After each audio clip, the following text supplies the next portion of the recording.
huling bahagi ng ika-19 na siglo, ang Pilipinas ay nasa ilalim ng kolonyal na pamamahala ng Espanya. Ang Simbahang Katolika ay hindi lamang relihiyosong institusyon, kundi isang makapangyarihang puwersa sa politika at lipunan. Malaki ang impluwensya nito sa edukasyon at pamumuhay ng mga Pilipino.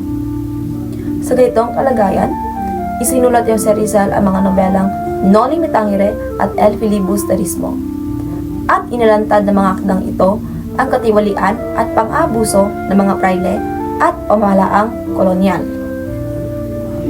Sa paglipas ng panahon, ipinanukala ang Rizal Law upang isama ang mga nobelang ito sa kurikulum ng paaralan.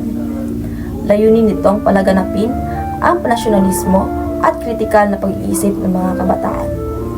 Ngunit, mariing tinutulan ng Simbahang Katolika ang Rizal Bill.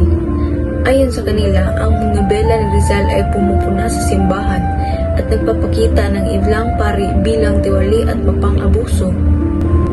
Nangangamba ang mga pinuno ng simbahan na ang pagtuturo ng akdang ito ay maaaring magdulot ng pagdududa sa pananampalataya ng mga estudyante. Naniniwala rin sila na maaari itong magdulot ng kalituhan sa moralidad at magpahina sa otoridad ng simbahan sa lipunan. Dahil dito, aktibong kumilos ang mga obispo at pari, nagsermon, nagsulat ng liham, at hinikayat ang mga mambabatas na tutulan ang panukala. Pinakita ng institusyong ito ang tunggalian sa pagitan ng kapangyarihan ng relihiyon at ng hangarin para sa kalayaan sa pag-iisip at nasyonalismo. Sa kabila ng pagtutol, naipasa pa rin ang Rizal Law bilang batas.